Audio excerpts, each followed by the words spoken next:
Good to have you guys here at Pulse. My name's Tim. There's some of you I do know. There's a whole bunch of you I don't know, and you don't know me. So my name's Tim Mackie, and about 3-ish years ago, I moved away from Madison, Wisconsin, but I was one of the pastors here at Black Hawk for a number of years.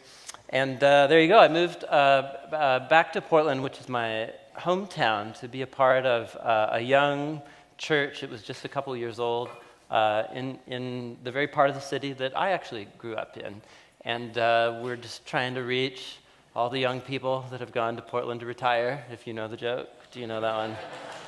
Just don't know it. So anyway, so there's a lot of very different kinds of people in Portland, but it's become this migration point for the lost youth of America in some way, and most of them are in bands and work at coffee shops. So there you go. So that's not only, but that's a big part of just who we're trying to be a presence and a witness to Jesus there in Portland. So that church is called Door of Hope. That's where I'm at. I also teach Bible and stuff at a seminary, Western Seminary there in town. And then I'm working on another project, which I'll talk about a little bit later. But welcome to Pulse, you guys. It's good to have you guys here. This is, it's a unique day in the year.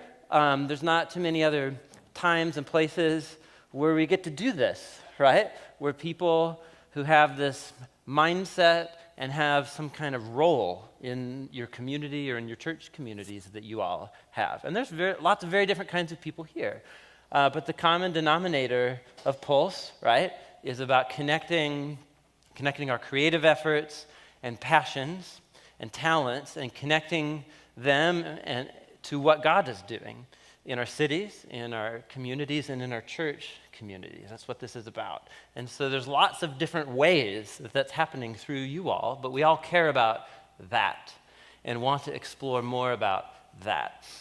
So in this session, what I want to do is offer some reflections and just kind of explore a few things and how they're connected together. One, which is the arts, right?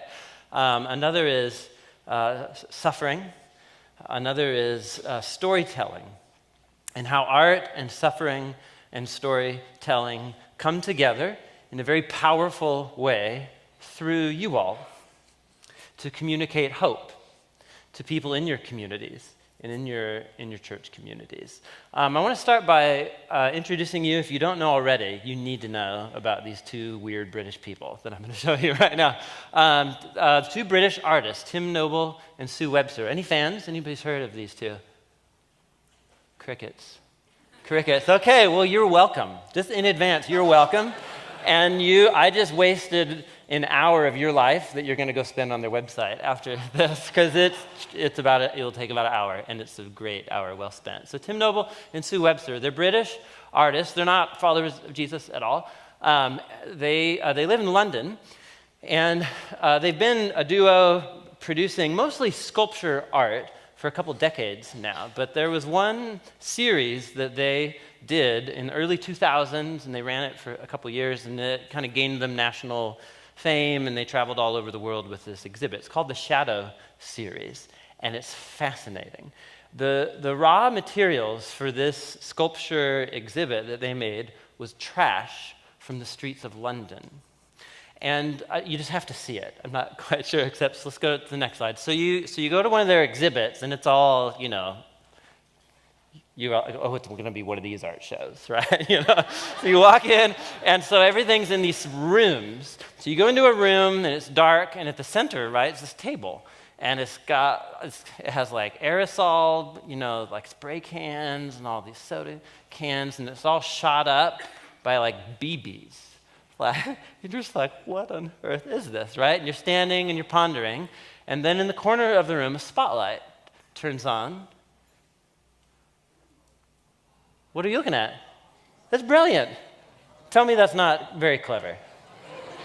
That's really clever, right? What they've done here. So it's Manhattan, right? And obviously, look at the year and then think of Manhattan and the timeline that's involved there. But you're like, well, it's surprising, right? You didn't see it coming in a million years. You leave that room, light goes off so the next people can walk in. You go into another room and you see a pile of trash. It's mostly crappy fast food trash, right? And like garbage bags and stuff like that. And you're like, well, but you're kind of, what are you waiting for? Right? You're trained, right? You're just like Pavlov's dogs, right? You're trained to wait for the stoplight, and you're like, okay, what's it gonna be this time? And yes, of course, then the spotlight turns on. Isn't that unbelievable? It's unbelievable. And you're like, how did they do that, right? And your mind's spinning. But then you stop, and the title of the piece, as you walk into the room, and then you're thinking like, whoa, this is not just about being clever and about technique of how they did, like this is an extremely powerful statement, right? About the materials from which this image is cast, because it's people, right? And it's about people who live on the street. And then it gets you thinking about your own assumptions about people who live on the street, right? So now you're disturbed and you feel bad about yourself, right? So you walk into the next room. This is the last one I show you. These are so amazing, right? And so you're like, whoa, it's like table legs, right? And like Lego parts or something. I don't even know. There's some cans there, toilet paper, rolls, and now you're fully expecting it, right? You're like waiting, where's the clock, right? And so the spotlight goes on. Isn't that unbelievable? Have you ever seen anything like this in your life? It's unbelievable. Exactly. This is why the series gained them national fame, right? It's called the Shadow series. They made dozens of these. You're welcome. You just wasted an hour of your life now, like looking at it. And some of them are quite disturbing, just so you know. So I won't, whatever, but just so you're warned, right? So you walk away from this experience. This is amazing. And I remember the first time I saw these, I was like, whoa, what an incredible, like they pick up trash off the streets of London, and then they create, these incredibly lifelike depictions of Manhattan or humans, people, right?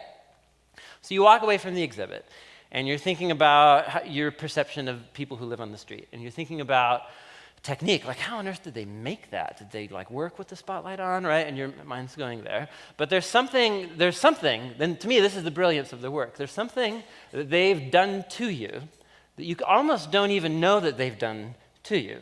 But it happened, so the first one, you're just looking at the trash on the table, right? And you're like, what is that?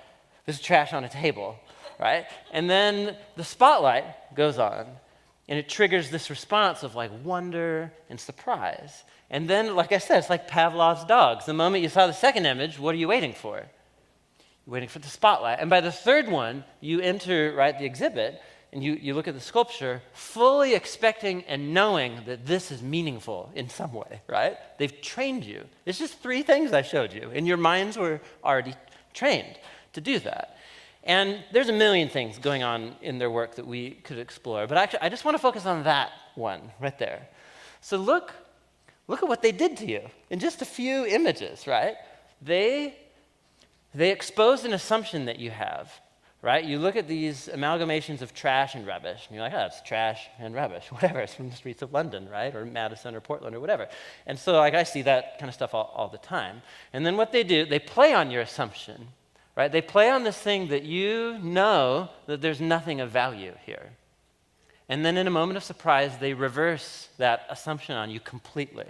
And then all of a sudden, the thing that you thought was meaningless and that had no purpose is the vehicle of profound meaning and significance, right? Are you with me? Enough that it can get you to really think about how you perceive other human beings who live in your city, right? Or in your town. Trash becomes the vehicle of you having this existential life evaluation moment, right? Like who saw that coming when they looked at the pile? Do you guys see what's happening here? And then they trained you to do that. Do you see what's happening? So what are they doing? What they're doing is they're inviting you into a moment, right? They've created this environment and a creative experience through, sculpture art, but they're not just trying to entertain people. They're trying to mess with your mind, right? They're trying to mess with you and see that we have all kinds of assumptions, especially about trash, that are not true. And that those assumptions can at any moment be turned on us, and all of a sudden, where we thought there was no value and no meaning, there's incredible significance and value and purpose. And it seems to me what Tim Noble and Sue Webster are doing, they're doing through their medium, right, sculpture, art, the same exact thing that storytelling does to you. They're doing a form of visual storytelling, as it were. They're tapping into a part of the human experience, trash, right? And they're inviting you into it, and then they morph it, or they do something to it in some way that you walk away and your minds are trained to look for meaning and value. And that's exactly what stories do. They're visual storytellers, right? They're doing it through visual arts, but they're doing the same thing that the art of storytelling does to people. So think about what a storyteller does, like a writer, a novelist. So you create a character, you create a subject, and you place a character in a series of life experiences, right? You pull out independent, individual moments from that character's existence, and then you put them in a sequence, right? This cause-effect chain, unless it's like one of those movies that go backwards. Do you know? Remember Memento kind of set the trend there, and then it just messed with your mind forever. Okay, so that's a different kind of story, but it's still a story. It's a sequence, just a backward sequence. Anyway, so the point is, right, you take all these individual moments, and you place them in this cause-effect sequence, and all of a sudden this person's life becomes a story that's a vehicle for meaning and purpose, and that you identify with, and you find yourself with it, and you're moved by this person's story or whatever. And so here's what Tim Noble and Sue Webster train our minds to do, and here's what stories train our mind to do, is to look at these individual moments, whether it's trash or in our case, like just moments in our lives, right? And they may be mundane moments, like driving to work or taking the bus to work or something like that. They may be moments of exhilaration and joy. I hope you have some of those in your life. They're wonderful when they come, right? And relationships.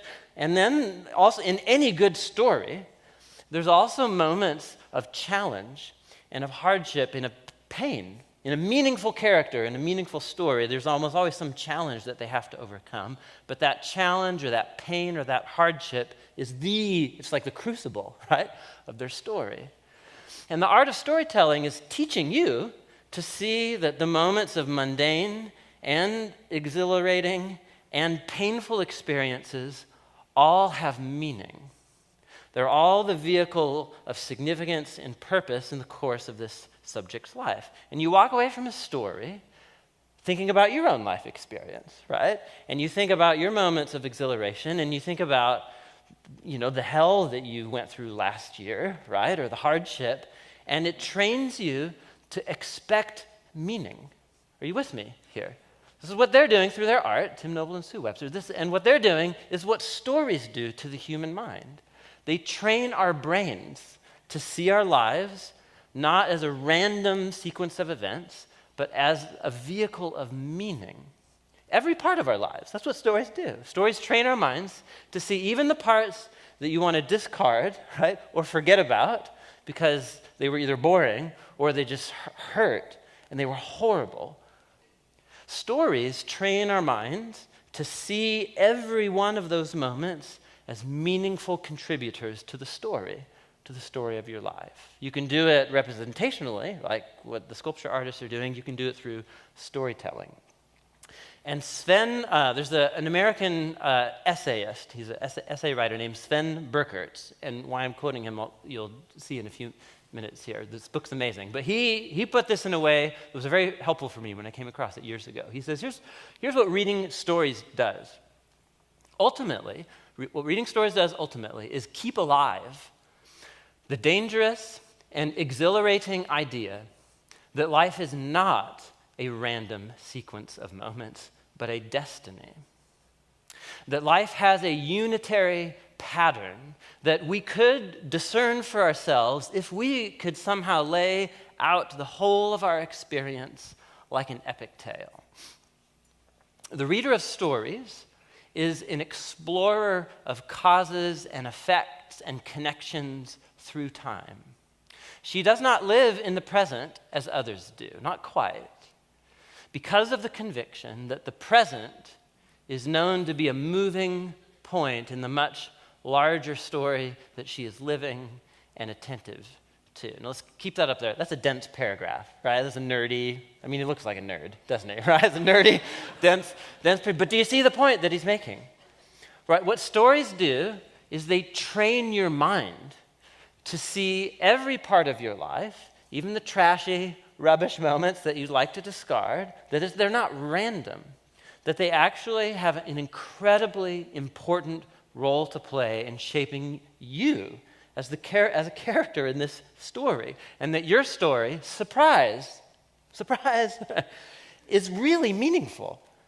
Like your life story has a purpose, and it's part of some destiny. Now, Sven's not even a follower of Jesus at all, and he's quite explicit about that. But for him, this is about that the human brain is wired to see meaning.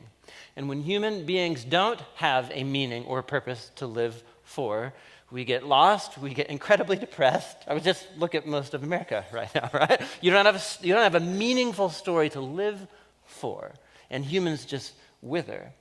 And so just like you got trained in those just few minutes of looking at those sculptures, this is what stories do to us. They train our minds to expect meaning out of our lives. It doesn't mean we can always discern it quickly or easily, but they train your mind to expect it. Now, here's why this is really interesting, and here's why I'm quoting this nerd, right? Sven Berger's. So look at the title of his book. His book is titled The Guttenberg Elegies. What's an elegy? It's a funeral poem.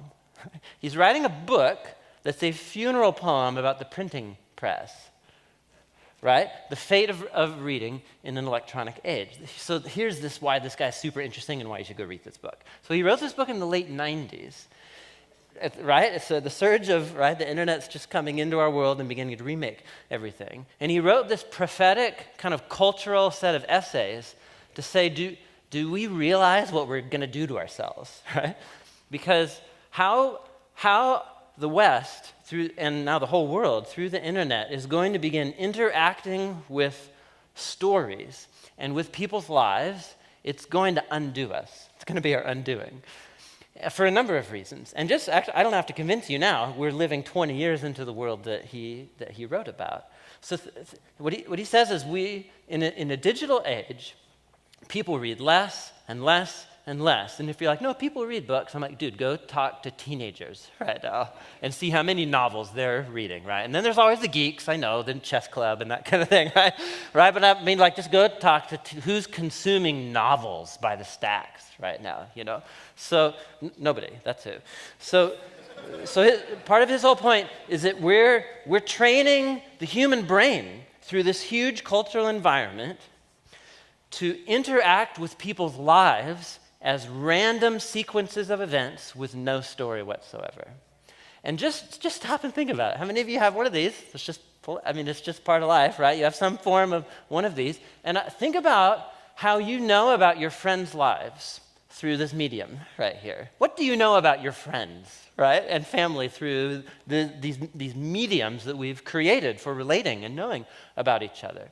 And this was part of his whole point. We're going to come to a point where we know about each other, not through stories that we tell, but through moments that we consume, right?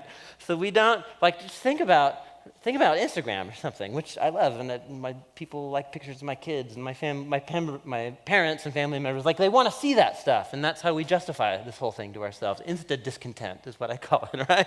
And so how do you think about how you know about your friends' lives? You get snippets. You get individual moments, right, taken out of context, and then they get strung together into a timeline, right? But what unites the timeline? I mean, just the fact that you scroll down. Like that, there's no story. You know what I'm saying? You guys get what I'm talking about here. And so you might just say, oh, that's just technology or whatever. But no, Berger, almost 20 years ago, was trying to say, do you realize what we're going to do to ourselves, right? We're training our minds. You can train your mind in minutes through reading a stack of novels to train your mind to look for meaning. And part of his point is that the loss of reading stories as a huge, huge part of just our cultural existence will have a deep effect, not just on our brains and on our minds, but on training we lack the skills to look for meaning in our lives. We lack the skills to see every part of our lived existence as a vehicle of profound, significant purpose, right? And, there's probably a million different types of statistics, right, that you could use to prove what he's saying. In my church community, it has to do with 1,000 lost 30-somethings who have no clue what to do with their lives. They're full of amazing talent and potential. And it's like they have no idea what the meaning of their lives is. And you can tell them about Jesus, that's fine. But it doesn't fix the deeper problem. This is a systemic problem in this culture that we're creating. We're a culture that lacks a story. And we're a culture that lacks the ability to see meaning in every part of our lives, especially the parts that we would like to discard to the rubbish heap. Now, I don't know if this is interesting to you at all, actually, right now, so it's interesting to me. But so what does this have to do with Pulse? And what does it have to do with you all? Why am I sharing this with you? And it's because of a conviction that's forming inside of me, just as a pastor and a leader in my own church community, in my own city, is that I think one of the greatest gifts of this cultural moment is the opportunity that followers of Jesus have to use a resource that's at our disposal that is, I think, one of the most profound influences in human history on helping people see their lives as a meaningful story. Followers of Jesus have a resource that I think is timed to this cultural moment in a very unique and special way. And it's a story, right? It's a story. A community of followers of Jesus and all the ways that gets expressed through its worship, through its creative efforts, through its relationships, through its role in the community. It's a living, breathing community that is a story. And the story where that community derives its story is, of course, from the ancient scriptures. And it's the ancient scriptures read as one unified story that points to Jesus. That's why I think we should talk about this right now with us all in the room. Now, what some of you might be hearing me say is, oh, okay, so I'm a part of a church. We should teach people Bible stories. So that's not what I'm saying. It's not what I'm saying. That's what you heard me say. Maybe you didn't hear me say that, but just in case, because I really want to cut that one off at the pass, because there's a huge difference between teaching and singing about Bible stories and inviting people into the story of the scriptures, the unified story that points to Jesus. Do you guys understand the difference between those two? That is a crucially important difference. And really, just to link it back to everything we said before, here's how many people grow up experiencing the Bible. It's much like Instagram, right? It's like individual snippets and stories ripped out of context and then whitewashed to make them look as beautiful as possible, right?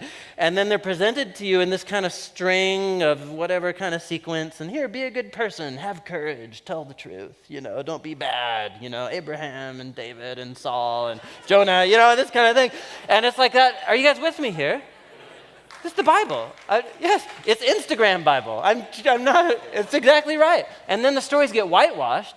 And then, right, so you raise kids in that environment, and then they become adults, and if any of them actually do go read the Bible, they're scandalized because you've been leaving out of your Insta-Bible feed all of the really horrible things that happen in the Bible, right? And all the really immoral people and the horrible things that people do to each other in the Bible, right? Are you guys with me here? So that's Bible stories, right? That's teaching people Bible stories. That's not what I'm talking about.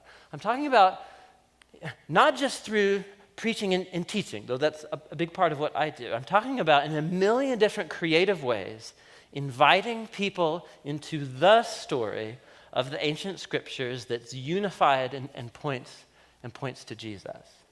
And that's a skill that doesn't just belong to Bible geeks, right? And to preachers. It's a skill that if you have a creative bone in your body, you have the ability to do something, right? To invite people in. Now, so how? Let's turn the corner, and I kind of want to explore that. And I have to show all my cards now at this point. So Paul, who spoke earlier, when he invited me to come speak at Pulse this year, I actually didn't even get it. He assigned me my topic. Right? I actually didn't even get a choice. He's like, hey, you should come to Pulse, and you're going to talk about this, right? And this is what I'm talking about right now. Not right now, but the last, 15, 20 minutes or whatever. This has been a conviction forming in me in recent years. And so Paul wanted me to share about one of the things that I have felt myself called to do about it. And it's a project that I'm working on. It's called the Bible Project. Does anybody know about this? We're kind of at the infancy stage. No, I'm really quite serious. I'm guessing some of you know about it. We're a startup, so it's small, right? So a friend from college and I, named John, we started up a nonprofit creative art studio that is creating animated shorts that are not for kids. In fact, I haven't shown most of them to my son, my 4-year-old son, yet, because it's about the Bible, which means there's a lot of violence, right? You with me? So the real Bible, not the Insta Bible, the real Bible. So what we're trying to do is create a whole library of animated shorts that live on YouTube channel, and they're free to anybody who wants to watch them. And we're trying to tell the story of the Bible, book by book, a video for every book, but show how they weave together into the unified story of the Bible that points to Jesus.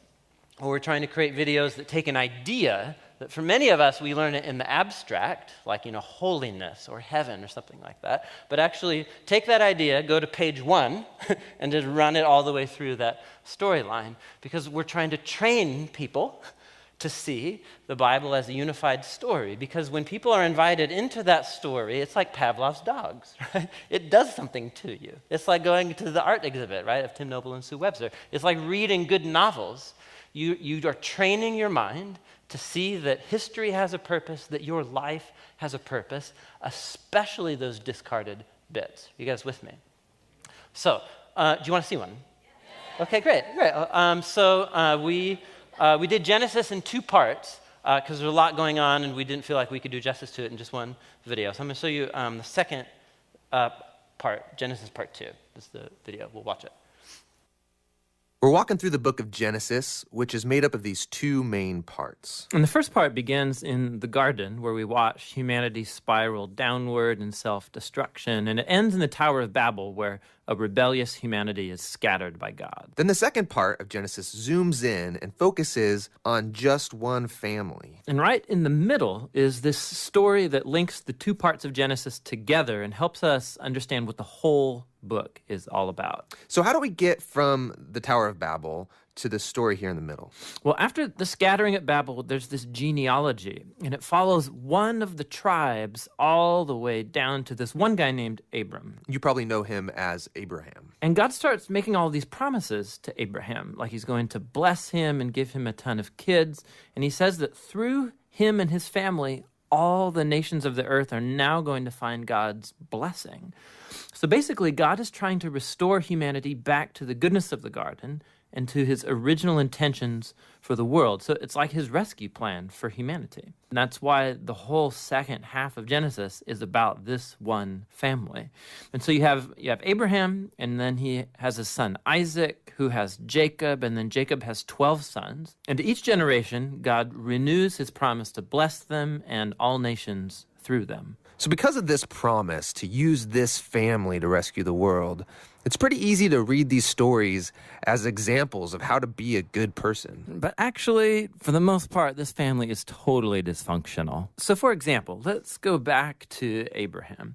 This whole story is about God giving him and his wife Sarah a family, but 2 different times. He basically gives Sarah away to other men by denying that she's even his wife. And then Sarah gets impatient about having a son, and so she makes Abraham sleep with her servant girl, which then causes all of these other problems in the family. So they get really old, and you begin to think that there's no way they're going to have a kid of their own. But then, miraculously, they do. It's Isaac. And Isaac, he has two sons, Esau and Jacob, and it seems like things are going pretty good. But Jacob, the younger brother, wants the family's inheritance, which belongs to Esau, the older brother. So he devises a plan where he's going to steal it from his father, Isaac, who at this point in the story is now old and blind. Which, who does that? Horrible, stealing from your blind father. Yeah, and then he just takes off. So Jacob goes on from there to have 12 sons, big family. But Jacob loves his 11th son, Joseph, way more than all the others. And so he gives him the special Technicolor dream coat. And his brothers, because of this, come to hate him. So much so that they plan on killing him. But they don't. They instead just sell him as a slave down in Egypt. Now, while in Egypt, through this crazy series of events, Joseph goes from being in a prison cell to becoming the second in command there. And so later on, the whole Middle East falls into this food shortage. And Joseph's brothers, they come down to Egypt looking for food. And then when they get there, who should they find as the ruler of the whole land? It's Joseph, that guy they sold into slavery. But he actually saves them from starving to death. And so here you have it. These are the great-grandchildren of Abraham who have done this heinous act to their brother. But God has transformed their evil into something good. And that's exactly what Joseph says here in the last paragraph of the entire book. He says, you guys planned all of this for evil, but God planned it for good, to save people's lives. Now, these words, they conclude the book because they actually summarize the message of the whole story so far. Humans keep choosing evil, and we are thinking they're screwing up God's plan, but he keeps turning their evil back into good. And somehow, he's going to use this family to restore humanity back to the garden. So that's the book of Genesis. But we still don't know how exactly he's going to use this family to bring us back to the garden. Well, yeah, but this is just the first book. So that's what the rest of the Bible sets out to answer.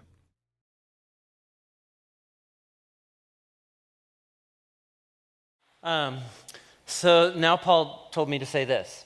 I was blame Paul for everything. So, man, this is a lot of fun. It's my idea of a good time. And this is just a part of what is happening in my story to answer this cultural moment. The funnest thing about this is that the whole heart of the whole thing is to give all of this away for free. And so people can watch them for free. They're not free to make, though, just so you know. There's like hundreds of hours put into there. And so we just kind of threw it out there on YouTube, and we just said, if you think they're valuable, help us make more. And people from all around the world are helping us make more, and it's really exciting.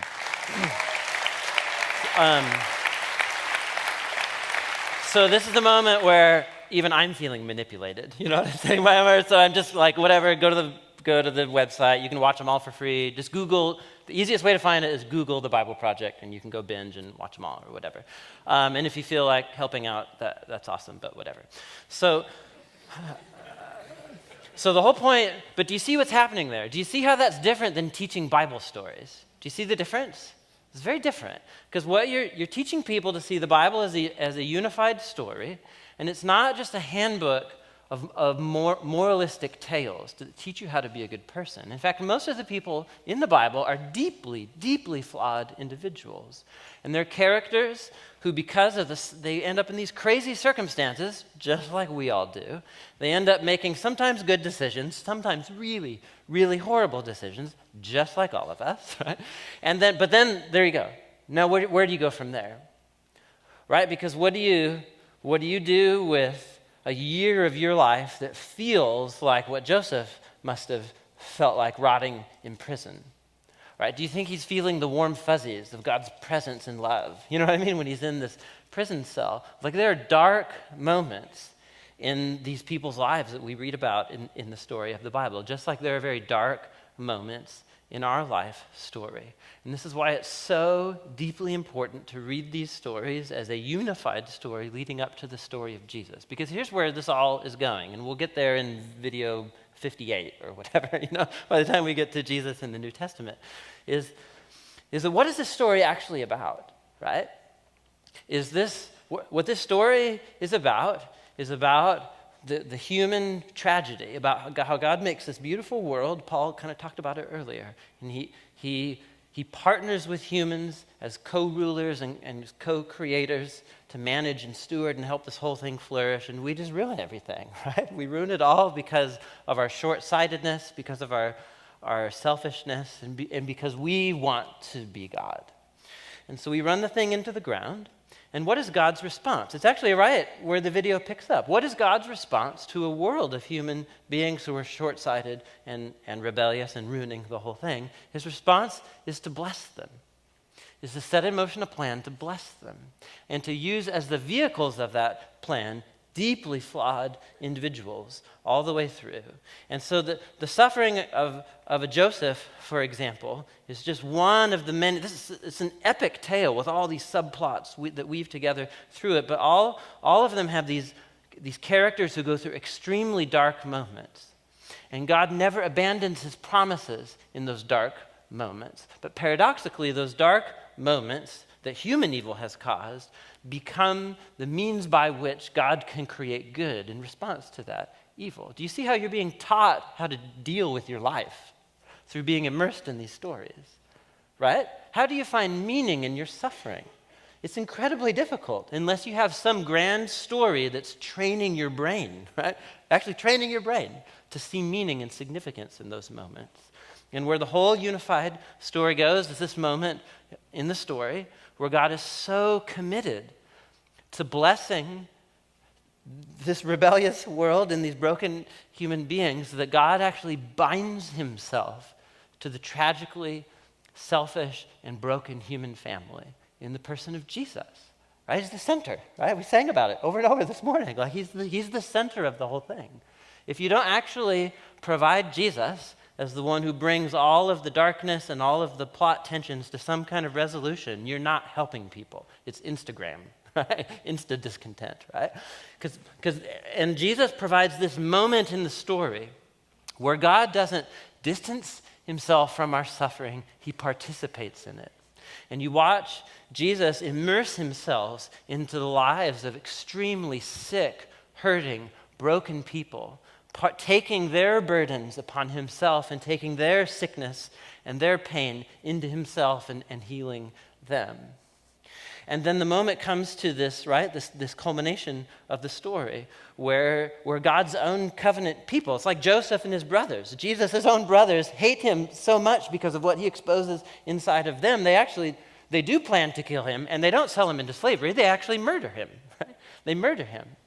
And so Jesus has this agonizing night in the garden, right? This night that if you went through it, it's one of those things that you would never want to remember ever again. It's this moment of calling out to God, like if this can go any other way, let this go some different way, right? He's experiencing the anguish and the pain and the tragedy of the human story, and his prayers, from one perspective, go unanswered. Jesus asked, I don't want this to happen. And it happened. His prayers weren't answered. But yet in another way, he said, but not my will, but yours be done. Jesus trusts that he's living in a story, that his mind was trained by the scriptures to trust that this God can bring even life out of death, and that he can bring good out of evil. And that's precisely the moment where God identifies and takes our pain and the consequences of our sin and selfishness into himself on the cross. And the resurrection is God authoring good out of evil and life out of death and providing hope as Jesus' life is offered to us as a gift. Amen? Okay, now I'm just preaching, all right? But I want you, do you see the capability that story has, what it can do to people? Do you understand the power of that story? Can you think of any other story that's available to our culture right now that has the capability of that story to train your minds to look at the moments of exhilaration and joy, and also to stare, not to ignore and forget, but to stare in the face the darkest, most painful moments of your lives, and to make a decision about those moments because of Jesus, to say, I will not allow those dark moments to define the meaning of my life.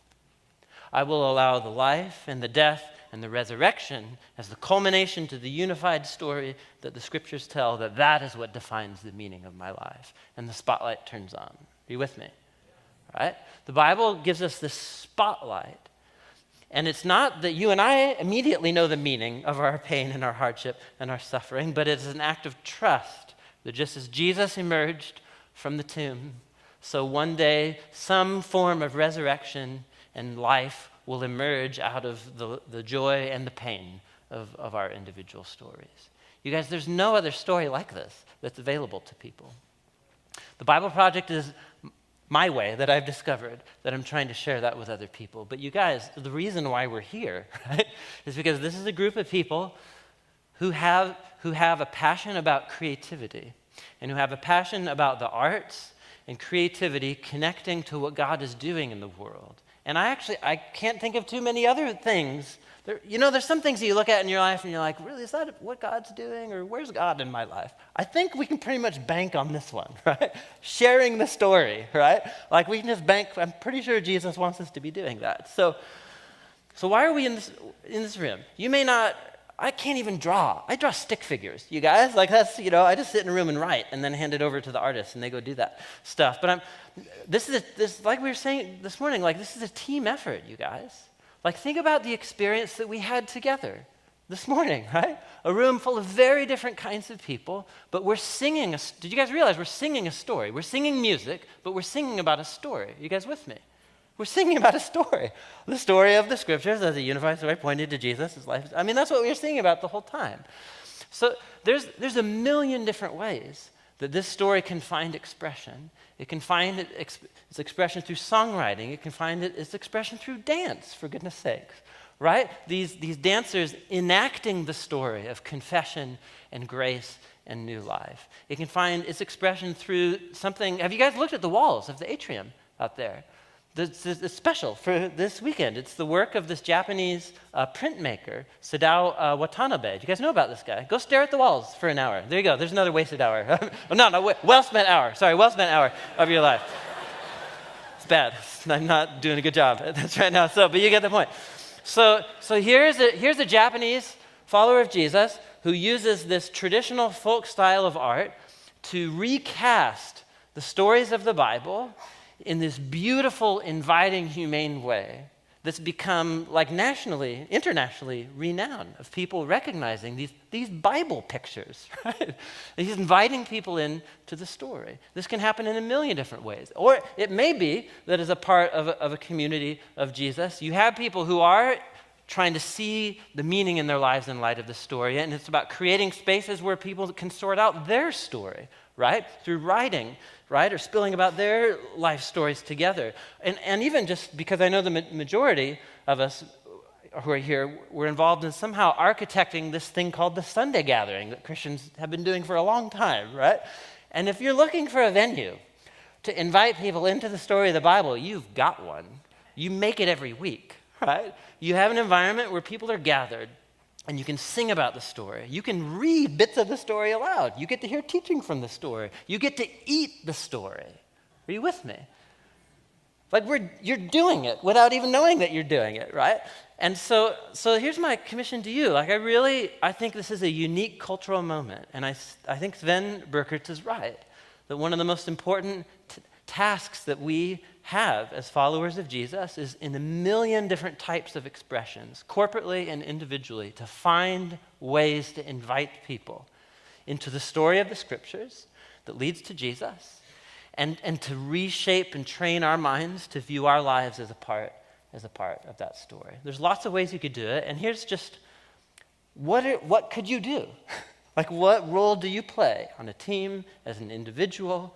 What could this be for you? I don't know. That's not my job. That's the Holy Spirit's job, and he's working in your life and that kind of thing. But that's what I want to give to us to think about today. It could also, it can take the form of music and of many different kinds of music. And so actually to kind of close out or form the final movement of this final session here, we've invited a musician, Trace Bundy, to come up. And he'll play, but as he'll begin to share about his music, this is precisely what he's doing. And there's a million different creative ways to do this. So let me close in a word of prayer. And I'm just going to ask Jesus to give us insight as to what it means for each of us to do this, to play some role with the opportunities and the gifts and the passions and the team and the community that's around you, for what this means to be carriers and communicators of this story together. Let me pray.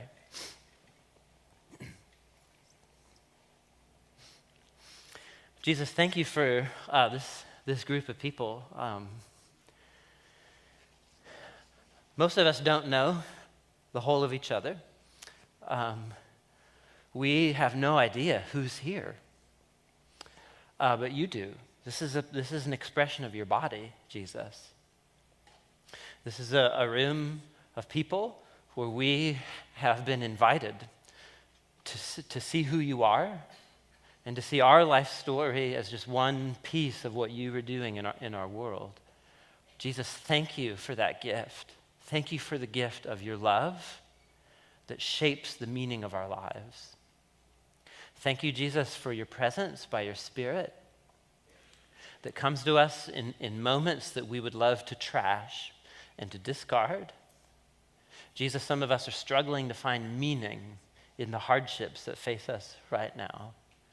Would you help us to see that you kneel beside us as you did in the garden, and you're carrying our pain, and that you have the power to redeem it? Jesus, I just pray that whatever comes of a day like today where we're stimulated and we're inspired, I pray foremost we would see that each of us has a unique role to play somehow in what you're doing. As communities of your followers, we live this story to the world and invite people into it. Thank you for this room of people. Jesus, we ask you to do something with what stirred inside of us today. Thank you for your grace, we pray in your name, Jesus. Amen? Amen. Amen.